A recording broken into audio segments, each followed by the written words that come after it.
Om Ray gue sering ngobrol kan, bayang sama Brandy ke tempat Om Ray yuk. Gue bilang, lu punya konten ini belum ada yang naikin lo. Belum ada yang naikin lo kalau nih gini. Belum ada. Iya, jadi trendsetter. Harusnya gitu. Karena sebetulnya Om Ray ini banyak. Ini kita diskusi dulu sebelum sering sharing juga di tempat gue waktu itu. Gitu, gimana sih Kak caranya bikin stabil?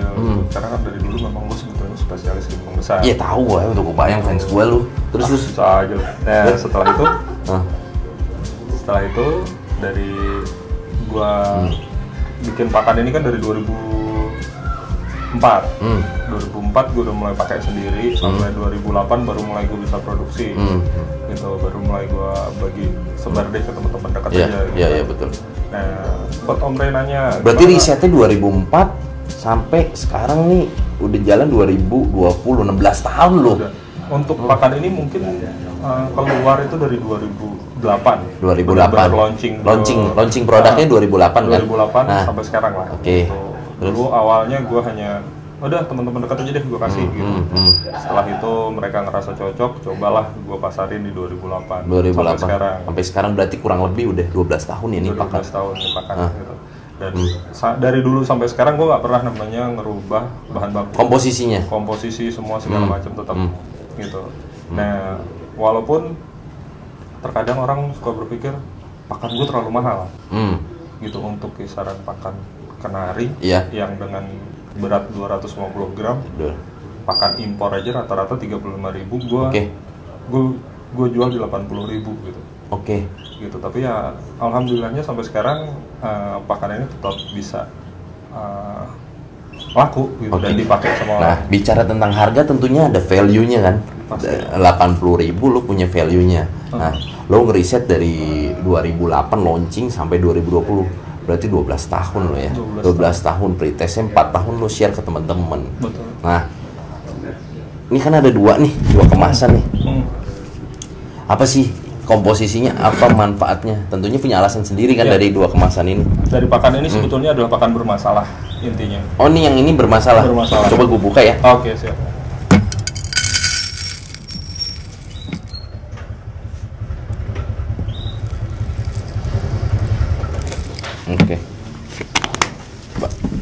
Gue suka kepo gue kalau beli pakan apa sih komposisinya. Nah di sini kalau gue lihat nih ada hover ya. Ada hover terus Niger ya. Ada Niger. Terus ada linseed. Linseed apa tuh linseed? Linseed itu yang kalau kita lihat kayak petai Cina yang warna coklat itu. Ini? Kalau itu Niger seed. Niger seed. Linseed yang gepeng-gepeng itu. Oh iya yang warna coklat. Iya. Itu apa tuh kalau boleh tahu? Itu linseed. Itu kandungan vitamin E-nya tinggi dia. Gitu. Tapi nggak cuman bahan di sini aja. Terus kita masukkan beberapa formula gue juga gitu, yang udah gue riset lama dan gue dapetnya pun nggak sembarangan. Memang gue dapet dari dokter hewan. Berarti gitu. Dari pembuatan pakannya, lo bersihin dulu nggak? Oh, kalau pasti pakan gue memang sudah bahan baku gue pakai bahan baku terbaik yang datang ke Indonesia. Nah kan biasanya nih ya orang mungkin bisnis pakan, dia beli satu karung isinya 10 kilo, pas dia rendam cuma dapat 8 kilo, 2 kilonya sampah. Itu kan memang yang dihadapi nggak?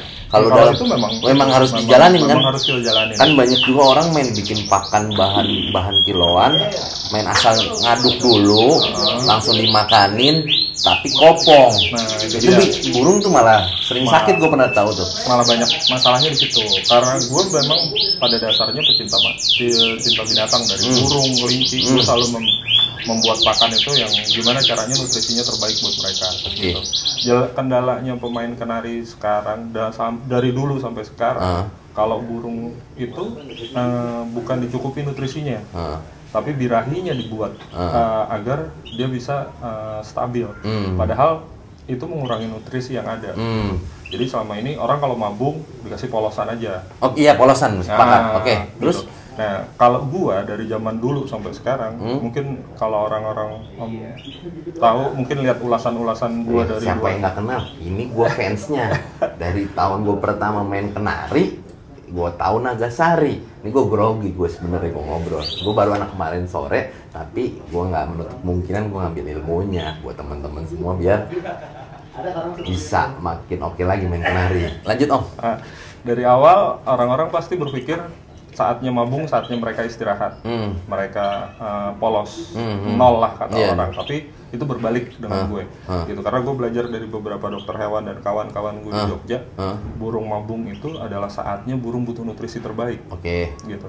Dan disitulah dari zaman dulu sampai sekarang, gue nggak pernah mungkin kalau manusia 4 sehat 5 sempurna, gitu. Di burung pun sama, gitu. Dari mabung sampai saat mau lomba, gue harus jaga top performanya dia, gitu. Dari pakan gue kasih nutrisi yang terbaik gitu, sampai di extra fooding yang terbaik.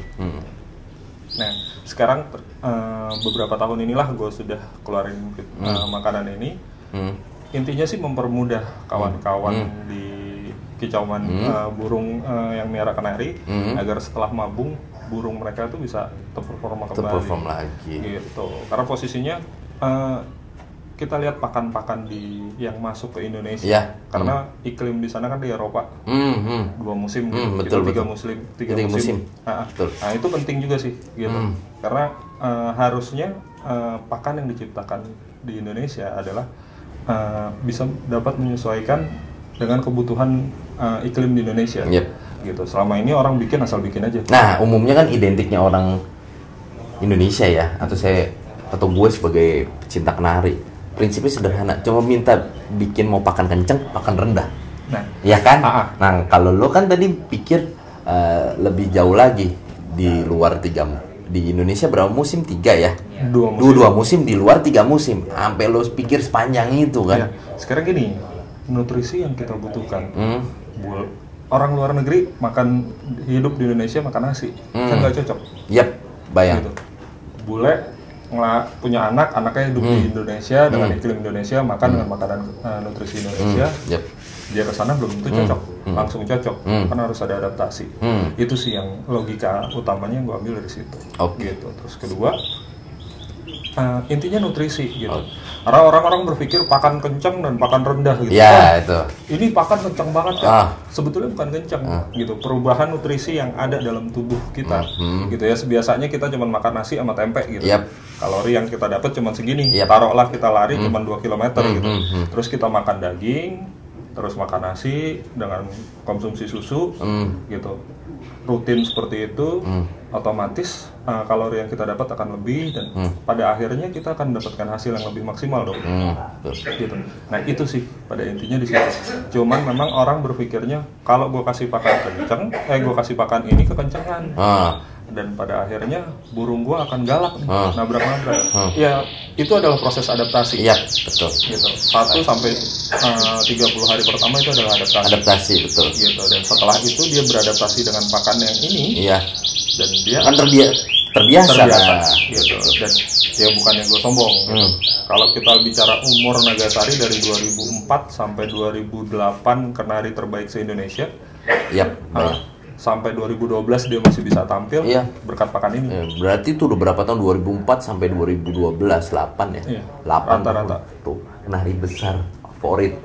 Terus TC dari awalnya di Semarang sampai ke Jakarta, setahun nggak bunyi, pakai pakan ini akhirnya bisa kembali terperform, bisa sampai 4 tahun lagi, gitu. Dan gua kalkulasi umur TC itu kalau nggak salah sekitar 6 sampai 7 tahun. Sampai sekarang masih ada. Gitu. Dan itu yang gua bilang semua balik lagi ke nutrisi. Gitu. Kebutuhan tubuh kita itu kenari itu nggak sembarangan. Gitu. Itu sih yang menarik kan. Nah, nanti kalau pada penasaran pakannya bisa Facebook ya. Facebook ke Om Ray atau JRC. Jadi tadi udah cukup jelas ya, dijelasin Om Eka. Bukan hanya jual pakan, tapi implementasi dari jagoannya Om Eka kan banyak. Nah, iya kan, tentunya kan kalau produk harus tahu reaksinya gitu, dan udah harus tahu sampel terapannya. Kalau hanya kita jual pakan nggak ada sampel terapannya, kita mau jual produk kayak gimana?